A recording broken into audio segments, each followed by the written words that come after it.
Bueno, esta semana y la siguiente me dedicaré a la introducción de toda esta serie y temas que serán de vital importancia. Y básicamente estamos hablando sobre la importancia de la profecía bíblica.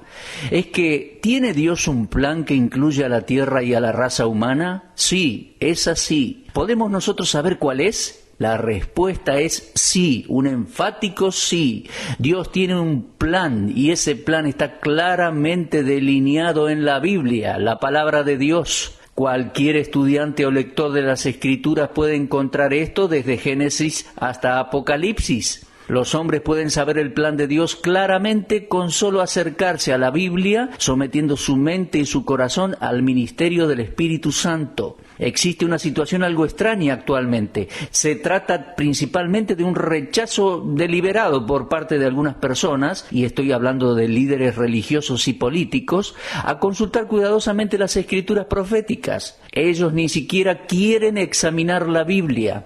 Ahora, sé que han habido caprichosos, fanáticos y lectores por hobby y gente que ha fijado fechas para el retorno del Señor, etc. Algunos de ellos se han puesto en la posición de maestros proféticos, pero si usted coloca a todos esos ignorantes y oscurantistas juntos, ellos no podrán presentar una verdadera excusa por no ir a la Biblia para examinar el plan de Dios.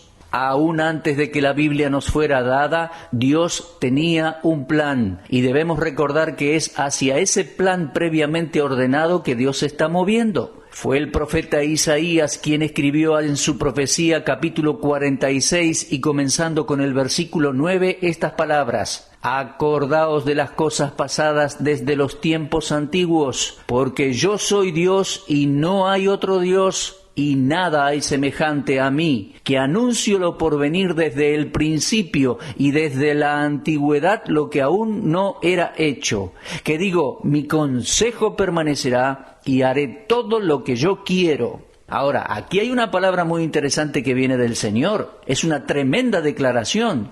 En ningún lugar de los escritos de los hombres se encuentra algo como esto. Las demandas son sobrenaturales y por lo tanto no pueden aplicarse a nadie excepto a Dios mismo. Aquí Dios es el que declara su propia existencia, su eternidad, su soberanía, un Dios no creado, declarando el final desde el principio. Busque eso en su Biblia. Dios dice de sí mismo, yo anuncio el porvenir desde el principio. Pero, ¿dónde Dios ha declarado lo porvenir desde el principio? Bueno, Él lo dijo claramente en las páginas de las Santas Escrituras. Santos hombres de Dios, guiados por el Espíritu Santo, escribieron acerca de los grandes eventos mundiales siglos antes que ellos formaran parte de la historia. Ahora bien, como conocer el futuro es inherente al corazón del hombre, ¿por qué no debería examinar las escrituras proféticas con una mente predispuesta? ¿Qué es lo que tiene que perder? Los magos, los hechiceros, los astrólogos, los adivinos, los encantadores, los brujos, todos ellos fallan en predecir exactamente las cosas que ocurrirán.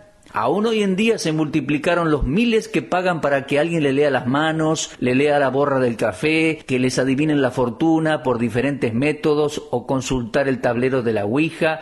¿Y por qué hacen eso? Porque tienen un profundo deseo de saber algo sobre el futuro. Yo creo que tal deseo está presente en el corazón humano porque el hombre tiene un futuro. Las naciones de la tierra tienen un futuro. La nación de Israel tiene un futuro. Y Dios tiene un plan para el futuro. Ningún estudio de los principios de interpretación bíblica estaría completo si la profecía fuera omitida de ese estudio. La profecía constituye una gran parte de las Sagradas Escrituras, así que descuidarlas, o peor aún, jactarse de despreciarlas, es deshonrar la revelación de Dios. Aún más, si las profecías no estuvieran en la Biblia, el resto del libro sería insignificante y solo tendríamos una linda y pequeña Biblia. El primer rayo de luz y esperanza que vino al mundo inmediatamente después de la caída de Adán fue la promesa de un Redentor. Allí leemos en Génesis 3:15. Esta primera predicción o la primera profecía en aparecer como tal es la profecía eje de toda la palabra de Dios. Si usted continúa leyendo, descubrirá en el capítulo 5 del Génesis, versículos 21 al 24, a otro profeta, el profeta Enoc. Y en la carta de Judas, versículos 14 y 15, se nos dice que Enoc, séptimo desde Adán, predicó la profecía de la venida del Señor Jesucristo para hacer juicio contra todos. ¡Qué grandioso! Ahora, desde Génesis, avanzando hacia el libro de Éxodo, tenemos otras profecías. La Pascua en Éxodo era, en un sentido, un tipo de la redención de Cristo Jesús. Fue Pablo quien dijo en 1 Corintios capítulo 5 y versículo 7, porque nuestra Pascua, que es Cristo, ya fue sacrificada por nosotros. Moisés recibió de Dios una gran profecía concerniente al Mesías también en el libro de Deuteronomio. El mayor de los profetas habría de venir. Deuteronomio 18, versículos 15 al 18. Lo cual Pedro confirma después de Pentecostés en Hechos 3:22. Y hay otros capítulos centrales en Deuteronomio, tomando profecías como un todo, capítulos 28, 29 y 30. Cuando avanzamos en la Biblia y entramos en los Salmos, encontramos que muchos de ellos son proféticos en su naturaleza. Por ejemplo, el Salmo 16, el 22, el 40, hablan del sufrimiento del Mesías. El Salmo 2, el 45, el 72 y el 110 hablan de la descripción de la gloria de Cristo. Ahora, si usted agrega a esto los libros proféticos, usted verá claramente que las escrituras proféticas componen una porción sustancial del total de los libros que constituyen la Biblia. Ahora bien, ¿cuál es la clave de las profecías de la Biblia? Si usted comienza con Moisés y sigue a través de todos los escritos proféticos, descubrirá que Cristo es el gran tema de la Biblia. Jesús lo dijo en Juan 5:46, porque si creyeseis a Moisés, me creeríais a mí, porque de mí escribió él. Si nosotros negamos a Cristo de quien Moisés escribió, entonces Moisés, por inspiración, se convierte en nuestro acusador en el juicio. Fue a Adán y a Eva que la promesa de la simiente fue dada. La simiente, por supuesto, era Cristo, quien aplastaría la cabeza de la serpiente. Y fue a Abraham a quien Dios dijo que en Cristo serán benditas todas las familias de la tierra. Y eso en Génesis 22:18. Ahora compárelo con Gálatas 3, versículos 14 al 16. Fue a la nación de Israel que el Cordero fue anunciado. He aquí el Cordero de Dios que quita el pecado del mundo. Puede leerlo en Éxodo capítulo 12 y también en el Evangelio de Juan capítulo 1 y versículo 29. Avanzando en la historia, cuando Israel estaba en el desierto, la serpiente de bronce fue colocada en un asta, allí en Números capítulo 21, y esto simbolizaba a Cristo, quien fue levantado en la cruz de acuerdo a Juan 3:14. Cuando usted viene al libro de Números capítulo 24, encuentra la profecía de Balaam acerca de que saldrá estrella de Jacob, y no era otra estrella más que nuestro Señor Jesucristo, de acuerdo a Apocalipsis 22:16. Otra cosa más, Cristo era la peña de Números capítulo 20. Cuando Felipe se encuentra por primera vez con Jesús, corrió a Natanael y dijo: hemos hallado a aquel de quien escribió Moisés en la ley, así como los profetas, a Jesús de Nazaret. Las palabras de la Biblia nos dicen que el testimonio de Jesús es el espíritu de la profecía. Eso lo tenemos en Apocalipsis 19:10. Ahora, esto está diciendo que el testimonio de Cristo es la clave de la profecía bíblica. Apocalipsis 19:13 dice: y su nombre es el Verbo de Dios. De este modo el espíritu de la palabra no es de confusión, sino de armonía y de unidad, todo apuntando a la persona y a la obra de nuestro Señor Jesucristo. Cualquier otra cosa que los profetas predijeron, no omitieron los detalles de las dos venidas del Mesías. Las profecías se refieren primariamente al Redentor del mundo, nuestro Señor Jesucristo.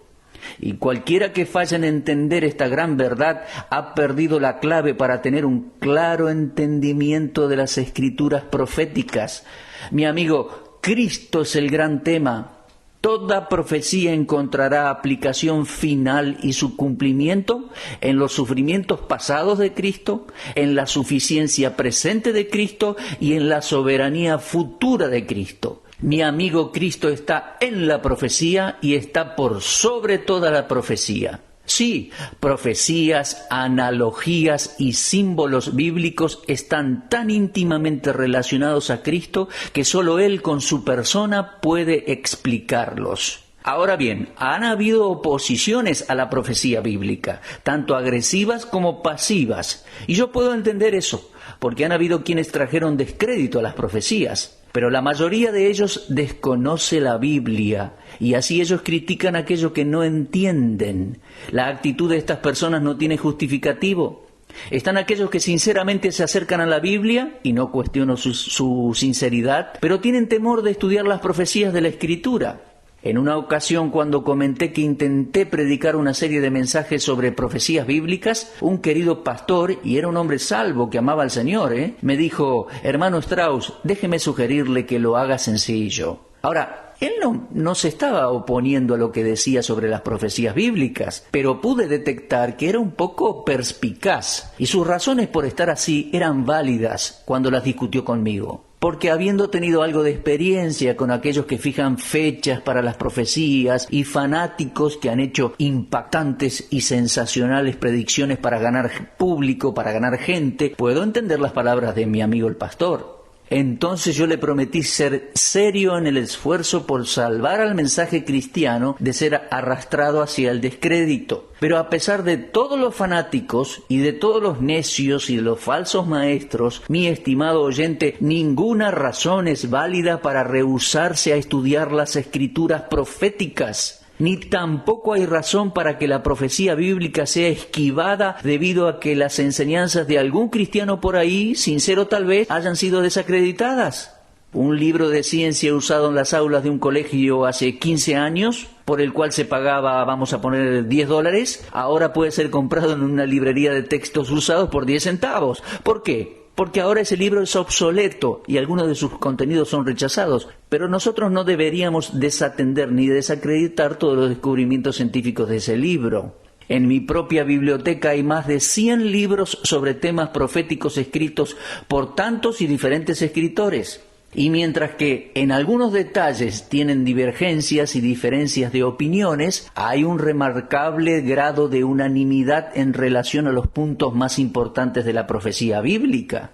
Déjeme decirle que otra razón para esquivar la profecía es la ignorancia que mucha gente tiene al respecto. Con la excepción de algunos que asisten a conferencias bíblicas, institutos bíblicos y algunos seminarios teológicos, la exposición de la profecía bíblica generalmente encuentra oposición. Yo creo que se puede decir sin temor a contradicción que aquellos que la rechazan saben poco o nada acerca de ella. ¿Y qué comentario tan triste es esto respecto a nuestros líderes de las iglesias, de seminarios o de muchos pastores inclusive? También es difícil para muchos prestar oído a la escritura profética porque las profecías de la Biblia rompen la ilusión de que la religión, la ciencia, la psicología y la filosofía pueden llevarnos a la paz mundial y al dominio del mal.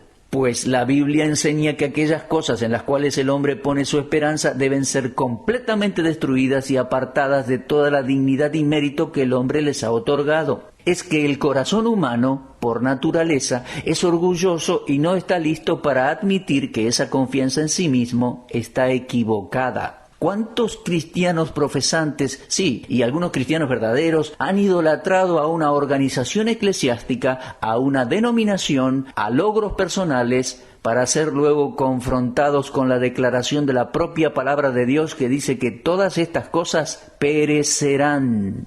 Ahora bien, luego de haber examinado algunas de las muchas objeciones que se presentan para el estudio de la profecía bíblica, vamos a considerar una lista de razones de por qué sí debemos realizar el estudio de la profecía bíblica. Nosotros debemos estudiar las grandes profecías de la Biblia primero para conocer y comprender la mente de Dios. En Amós capítulo 3 y versículo 7 dice: porque no hará nada Jehová el Señor sin que revele su secreto a sus siervos los profetas. Este versículo nos está diciendo que los profetas son inspirados por Dios y que ellos se han convertido en los depositarios de la verdad profética de Dios. En Hebreos 1:1 leemos: Dios habiendo hablado a los padres por los profetas. Debemos inclinarnos humildemente ante el mensaje de los profetas si deseamos conocer el secreto de Dios respecto a las cosas por venir. El Dios eterno y omnisciente asegura a su pueblo que mucho de lo que Él trata de hacer lo ha revelado a los profetas. Por supuesto, a los profetas que han escrito las Escrituras, que han escrito sus profecías, aquellos que escribieron las porciones proféticas de las palabras de Dios. Si el profeta advierte sobre el juicio venidero, de guerras, de tiempos peligrosos, terremotos, hambre y demás, no es que el profeta sea un precursor de calamidades, sino que es un anunciador de lo que Dios le ha dicho que sucederá. ¿Por qué culpar al profeta por hablar como lo hace? ¿Por qué ridiculizar la Biblia cuando anuncia el juicio venidero? ¿Por qué evitar lo que dice el profeta simplemente por predecir peligros antes que paz? ¿Es simplemente porque él nos dice que la pobreza debe venir antes que la prosperidad? No es el profeta el que habla, es Dios quien habla. Cuando nosotros estudiamos a los profetas, estamos estudiando los movimientos de Dios.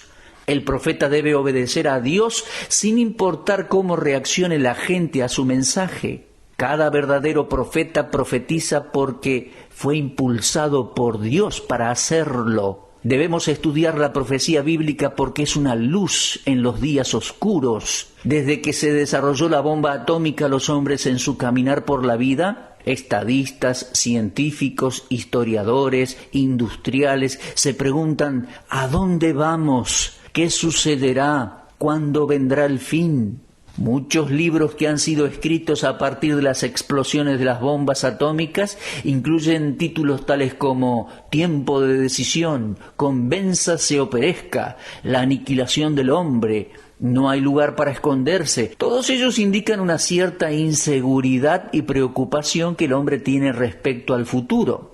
El Nuevo Testamento nos dice claramente que las escrituras proféticas son esenciales si el hombre quiere tener luz en relación a lo futuro. Observe la afirmación que hizo Pedro en su segunda carta, capítulo 1 y versículo 19. Tenemos también la palabra profética más segura, a la cual hacéis bien en estar atentos como a una antorcha que alumbra en lugar oscuro, hasta que el día esclarezca y el lucero de la mañana salga en vuestros corazones. Pedro acababa de relatar lo que había visto y oído en el monte de la Transfiguración. Todo esto está registrado en 2 de Pedro capítulo 1, versículos 16 al 18. Allí él había visto una visión y escuchado una voz que venía del cielo testificando de la gloria de nuestro Señor Jesucristo. Pero Pedro dice allí que nosotros tenemos la palabra profética más segura, como una confirmación segura de los planes de Dios que él mismo había visto y oído en ese monte. Las profecías del Antiguo Testamento son estables, son confiables. Nosotros vivimos hoy en un tiempo de angustia, cansados y temerosos por lo que nos depara el futuro. Pero aquella lámpara brillante para la oscuridad del mundo es la palabra profética de Dios. Cuán necio es el hombre al rechazar el único rayo de luz que puede brindar todo el conocimiento respecto al plan de Dios para el futuro. El doctor Wilbur Smith me sugirió tiempo atrás que hay 3 actitudes diferentes que uno puede asumir hacia el futuro. Escuche, por favor. La primera es indiferencia. La segunda es temor y la tercera actitud es esperanza. Ahora, es lógico, ninguna persona inteligente asumiría la primera, es decir, la indiferencia en cuanto al futuro. Y nadie quiere estar en la segunda, en el temor. Pero todos los que me están escuchando ahora pueden asumir la tercera, es decir, la esperanza de cara al futuro. Hay consuelo y esperanza para todos los creyentes que aman y estudian la palabra de Dios. Pablo escribió en Romanos 15:4, porque las cosas que se escribieron antes para nuestra enseñanza se escribieron, a fin de que por la paciencia y la consolación de las Escrituras tengamos esperanza. Esto es ciertamente verdadero en cuanto a las Escrituras proféticas. Uno de los mayores temores que llevan a muchos a desesperarse es el temor al futuro. Muchas personas simplemente no pueden tener paz al menos que tengan un grado de seguridad acerca de lo que sucederá el próximo día. Ahora, nadie puede estar absolutamente seguro del futuro y el horrible temor que provoca la inseguridad roba a la persona la paz de su mente, la cual a su vez creará un espíritu de desesperación, desesperanza. Mientras que el corazón del hombre temeroso y sin esperanza está fallando, el Hijo de Dios que comprende la profecía bíblica puede enfrentar el futuro con confianza y con consuelo, mi amigo. Ahora bien, vamos a examinar algunos de los indicadores de la cercanía del fin de los tiempos. Yo creo que estamos en la convergencia de los siglos. Una época está culminando y una nueva era está por nacer. El gran evento que marcará la transición es el regreso del Señor Jesucristo para llevar a todos los cristianos al cielo para que estén con Él. A este evento lo llamamos el rapto de la iglesia. Este será seguido por lo que la Biblia llama el Día del Señor, conocido como la semana número 70 de la profecía de Daniel, o mejor dicho, como la tribulación. Sobre el fin de ese período vendrá el conflicto del Armagedón y el regreso personal de Cristo a la tierra con el propósito de establecer su reino terrenal, su reino milenial. Ahora, este gran evento, el reinado de Cristo, debe diferenciarse del rapto de la iglesia. Toda persona que toma la Biblia con seriedad cree en la segunda venida de Jesucristo a la tierra. Pero hay dos venidas de Cristo del cielo a la tierra. La primera fue para sufrimiento y redención, y la segunda será en majestad para reinar. Son dos verdades establecidas tan claramente en la Biblia que de ninguna manera pueden ser pasadas por alto, ni siquiera por un lector casual de la Biblia. Ambas venidas tienen al menos una cosa en común. Principalmente están precedidas por señales. A propósito, el mismo Señor Jesucristo es una triple señal para el mundo inconverso.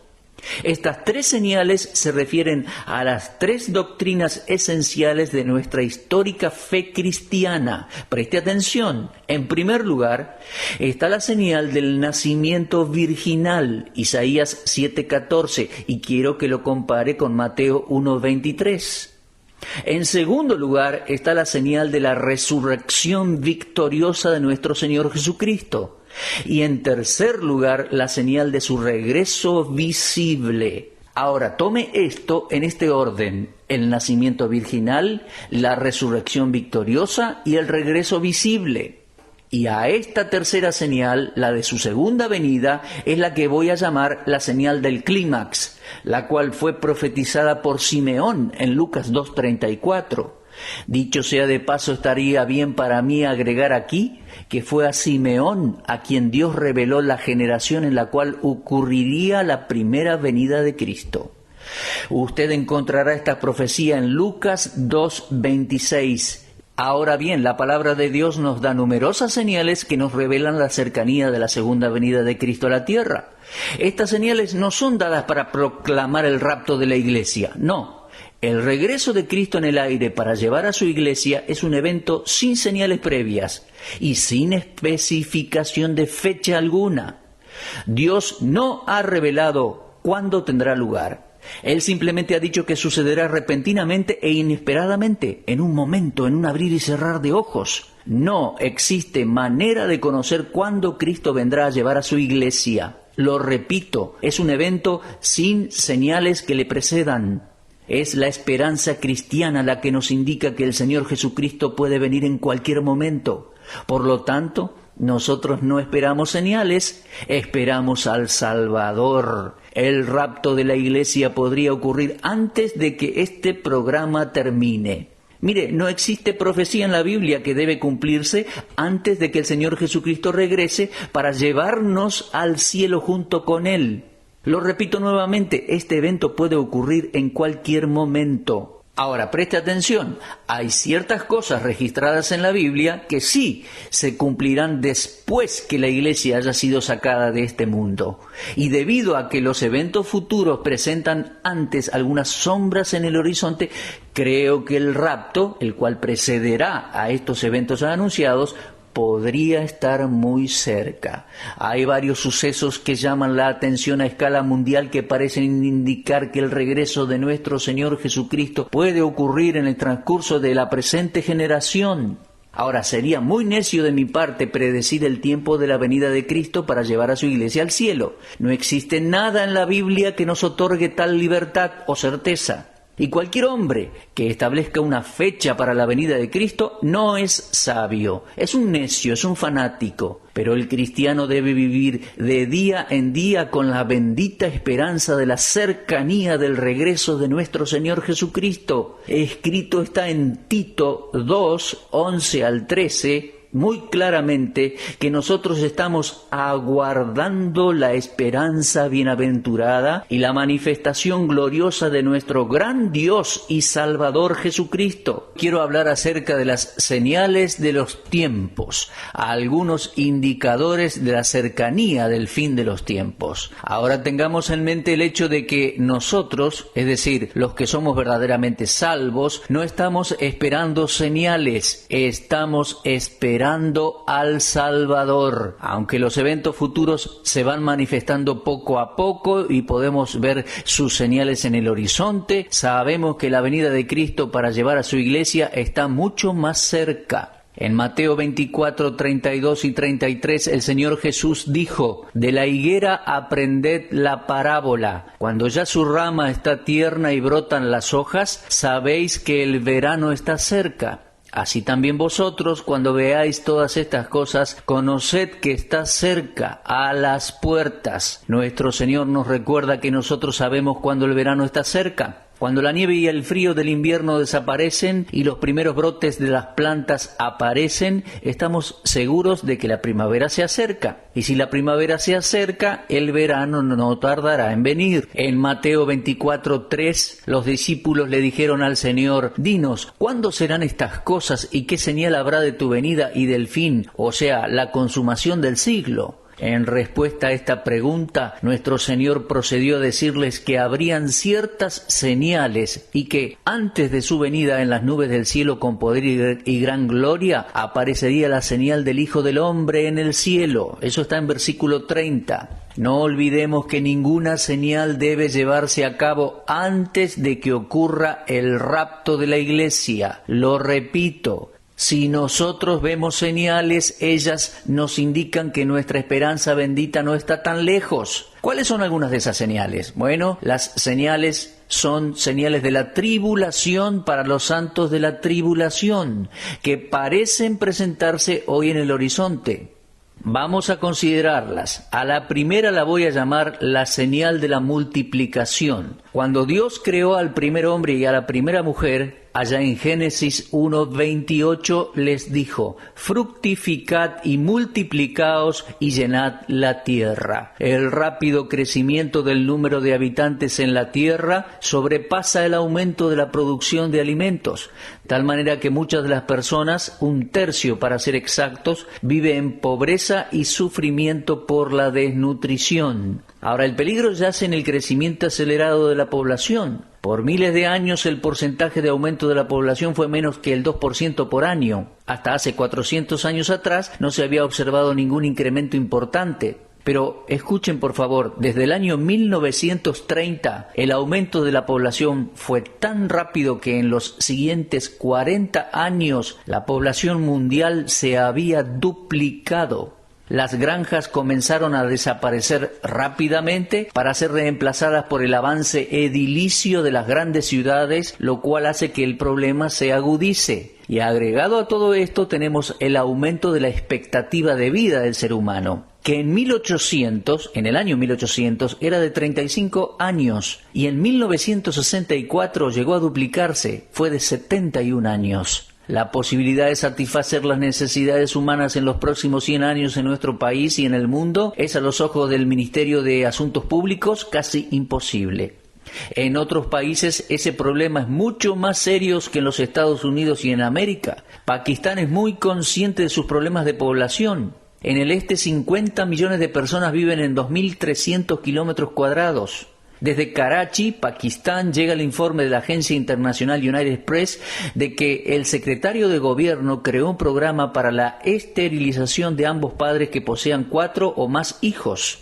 Y además del programa de esterilización, él ha presionado al gobierno para que provea medios de control de concepción y llevar la edad de casamiento desde los 13 a los 16 años en las mujeres y 21 años en los varones. El crecimiento de la población tiende a intensificar el pecado, la rebelión y la desobediencia. Todos sabemos que el vicio florece en las áreas muy pobladas. Una de 2 cosas pueden pasar: que habrá menos bebés o mayor cantidad de personas que morirán por distintas causas, incluyendo el hambre. El Señor Jesús dijo en Mateo 24:37, «Mas como en los días de Noé, así será la venida del Hijo del Hombre». Una de las características de los días de Noé era el rápido crecimiento de la población, porque leemos en Génesis 6:1 que dice así: «Los hombres comenzaron a multiplicarse sobre la faz de la tierra».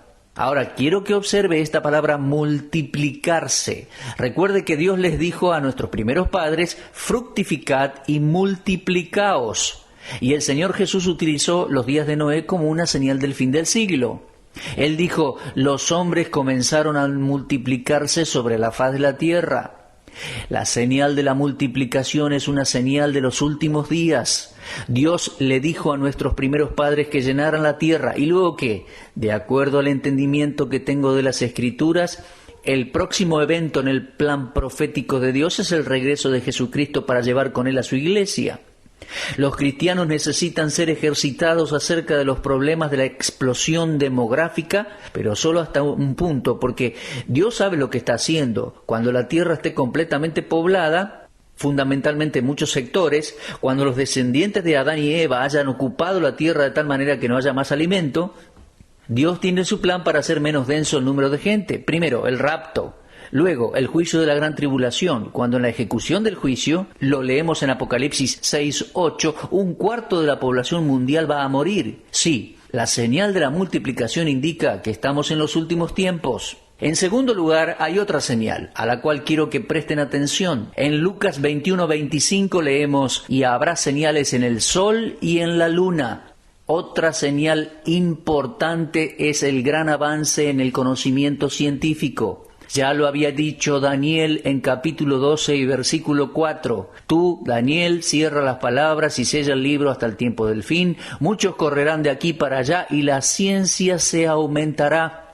En el año 1905, cuando el doctor Albert Einstein, el gran físico, descubrió la fórmula de la energía atómica, dio al mundo científico el más grande descubrimiento de aquel tiempo. Ahora, la fórmula simplemente significa que la energía es igual a la masa multiplicada por la velocidad de la luz al cuadrado. Muchos científicos aceptaron esto como si fuera el secreto del universo y lo proclamaron como si fuera lo máximo del descubrimiento científico. Pero fue este descubrimiento que puso en las manos del hombre el poder capaz de aniquilar a toda la raza humana. Sí, el conocimiento continúa aumentando. El hombre continúa esforzándose en nuevos descubrimientos y conquistas. Ahora el esfuerzo es poner más hombres en el espacio. Numerosas sondas fueron lanzadas y dirigidas a la Luna en aquellos tiempos. Algunas de ellas cerraron sus blancos y luego el hombre llegó a pisar la Luna. Desde entonces se ha avanzado mucho y el hombre ha tenido éxito hasta cierto punto. Ya ha llegado allí, permaneció por algún tiempo, pero me inclino a creer que Dios va a intervenir antes de que el hombre llegue demasiado lejos en el espacio exterior. Ahora, ¿cuán lejos Dios permitirá al hombre avanzar? Yo no puedo decirlo.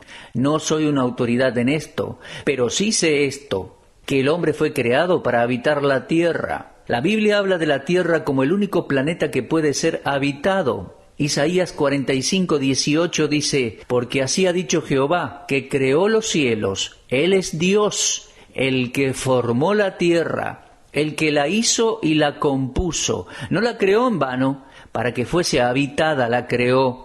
Cuando Dios creó a nuestros primeros padres, le dio dominio sobre la tierra solamente. Lo leemos en Génesis 1, 26 al 30. Nada se dice en la Biblia acerca del hombre habitando otro planeta.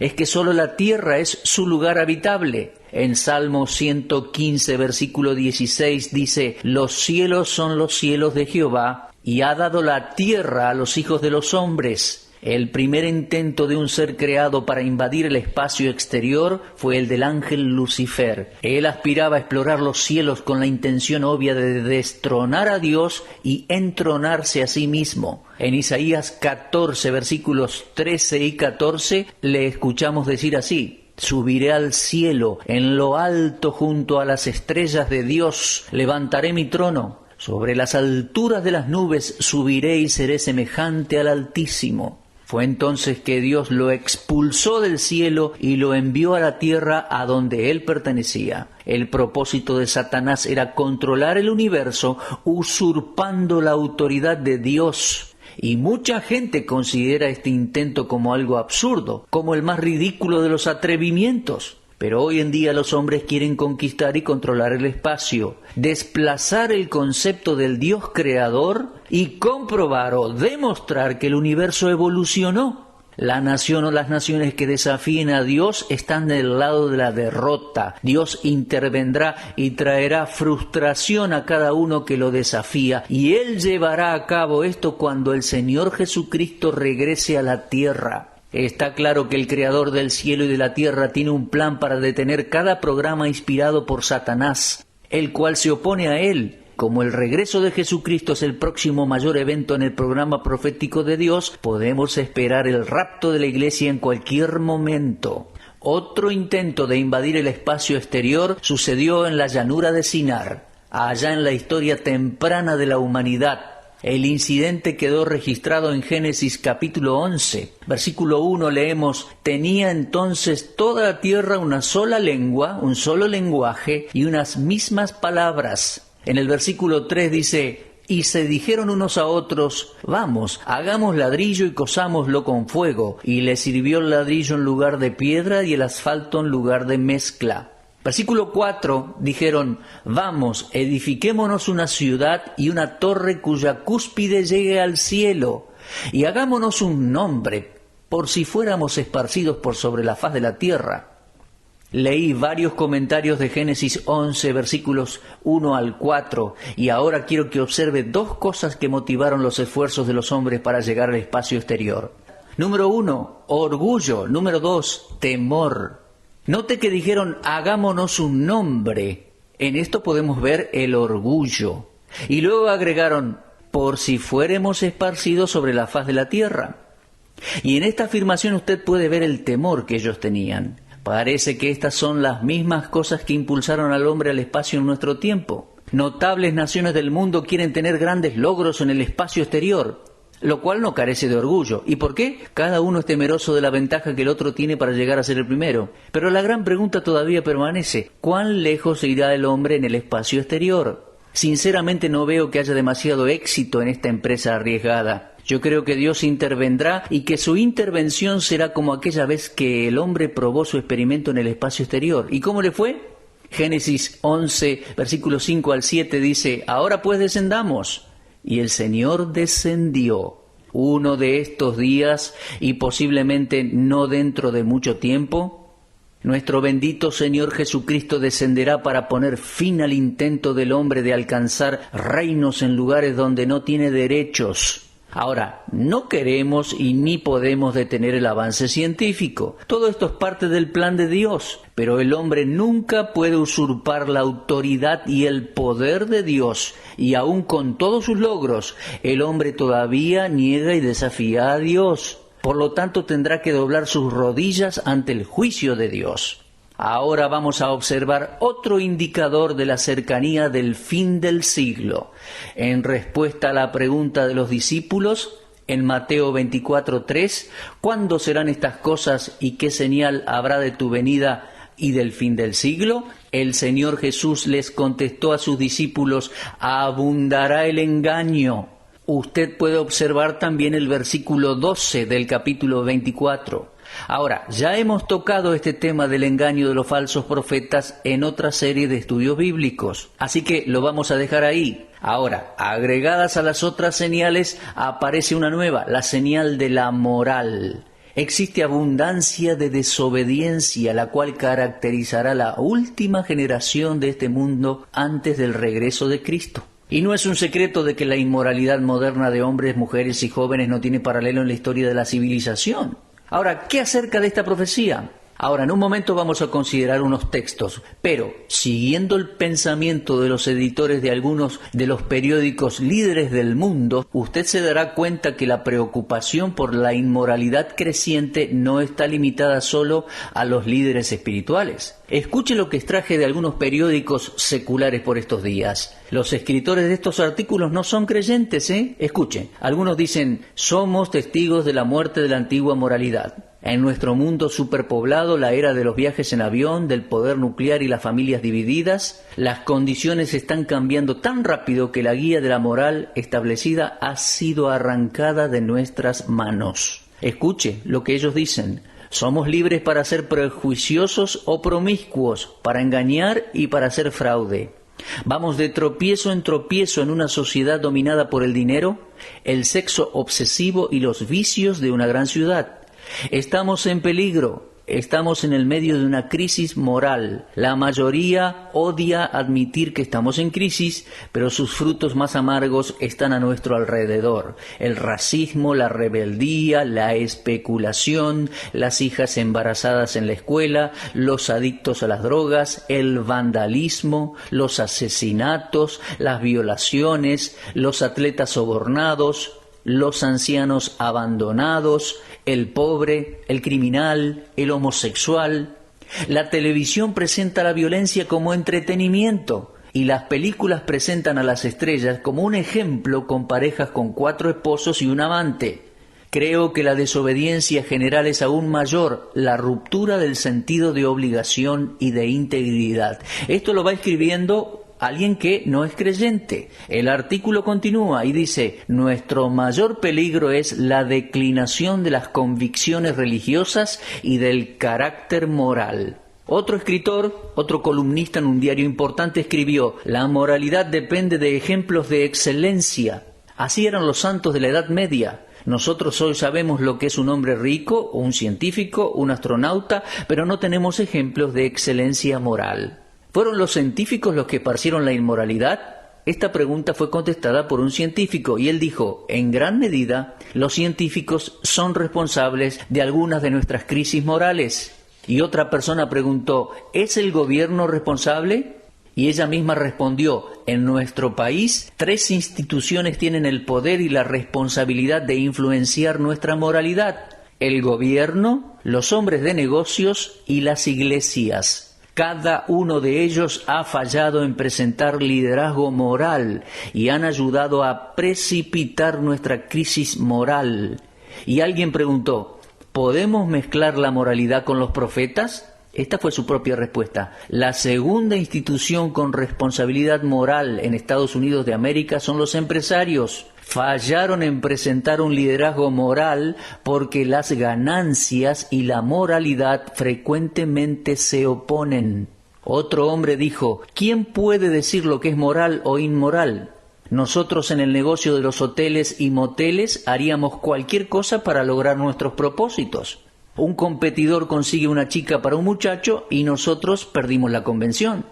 En otro lugar alguien ha preguntado, ¿han fallado las iglesias? Las iglesias son la tercera institución con una responsabilidad moral, pero en gran medida nosotros también hemos fallado en presentar un liderazgo moral. Y como su responsabilidad es la más grande, la falla, en mi opinión, es la peor. La sociedad no acepta más la moralidad cristiana en la vida sexual. Esto es que el sexo no debe ocurrir fuera del matrimonio. Se ha aceptado completamente el divorcio. La libertad de relaciones sexuales entre hombres y mujeres ha sido completamente aceptada. En la sexualidad estamos en rebeldía y en contra de la cristiandad bíblica y verdadera. Y la proporción de mujeres que tienen relaciones prematrimoniales está aumentando rápidamente. Otro escritor dijo, creemos que nuestros jóvenes no son obsesivos sexuales. La cultura lo es. La usamos para vender productos que facilitan las cosas. El mayor cambio en la moralidad sexual se está llevando a cabo hoy entre la gente joven. Años atrás, lo dicen las mismas autoridades, solo los muchachos tenían conversaciones acerca del sexo. Ahora son las chicas de la secundaria las que comparten sus experiencias de fin de semana y aún recurren a medios de control de concepción. Y pese a todo, cada vez hay mayor cantidad de chicas en las escuelas que abandonan las escuelas a causa de sus embarazos. Aún chicas que no están en la secundaria, de 12, 13 años y que provienen de toda clase de familias. Y todo esto sin mencionar el avance del homosexualismo y el lesbianismo. Otra pregunta, ¿es el dinero nuestro Dios? En nuestra sociedad el dinero es adorado como la causa de toda felicidad. Es más Dios que el mismo Dios. Algunos años atrás en Nueva York, investigadores encubiertos descubrieron un prostíbulo donde jóvenes esposas trabajaban a cargo de una administradora y ganaban miles de dólares al año. Sus esposos sabían lo que ellas estaban haciendo y en algunos casos ellos mismos cuidaban a sus hijos mientras las esposas estaban afuera con otros hombres. Más de 200 empresarios tenían encuentros regulares con las mujeres y pagaban muchos dólares la hora de servicio de estas jóvenes mujeres casadas. Queridos amigos, estamos en un completo desastre moral. Escuche lo que ya estaba escrito en la Biblia, en segunda carta de Timoteo capítulo 3, a partir de versículo 1. También debes saber esto, que en los postreros días vendrán tiempos peligrosos, porque habrá hombres amadores de sí mismos, avaros, vanagloriosos, soberbios, blasfemos, desobedientes a los padres, ingratos, impíos, sin afecto natural, implacables, calumniadores, intemperantes, crueles, aborrecedores de lo bueno, traidores, impetuosos, infatuados, amadores de los deleites más que de Dios. Estuve leyendo allí en 2 Timoteo capítulo 3, versículo 1 en adelante. Bueno, quiero creer que en la sociedad en que vivo, en general, todavía existe gente decente. Pero en este momento me siento como Lot en Sodoma. Él se incomodaba con las sucias conversaciones de los malignos. Me entristecí mucho cuando algunos miembros caían en pecado en las 2 iglesias donde serví como pastor por 25 años. Pero ahora que viajo de iglesia en iglesia, comparto esta misma carga, este mismo dolor con los pastores que enfrentan la inmoralidad entre miembros de sus propias iglesias. Las condiciones morales del mundo encajan con las predicciones bíblicas de las condiciones de la tierra al final de los tiempos, mi amigo. Jesús está viniendo otra vez. Él dijo que lo haría. Y aún más, les dijo a sus discípulos que los hombres verían señales que indicaban la cercanía del fin del siglo y su propia aparición. Y parece que el tiempo acerca del cual él habló se está acercando a este mundo a paso agigantado. Ahora, mis amigos, confío que ustedes que están escuchándome en este momento conocen algo acerca de la gracia de la salvación en nuestro Señor Jesucristo. Si usted, estimado oyente, es un hijo de Dios, entonces puede y debe dedicar más tiempo para orar y para el ministerio cristiano y más de su dinero para esparcir el Evangelio. Y si usted no es salvo, estimado oyente, crea en el Señor Jesucristo y será salvo. Sálvese. El fin de los tiempos se acerca y en consecuencia se acercan los juicios de Dios. Si usted no es salvo, por favor, crea en el Señor Jesucristo y será salvo.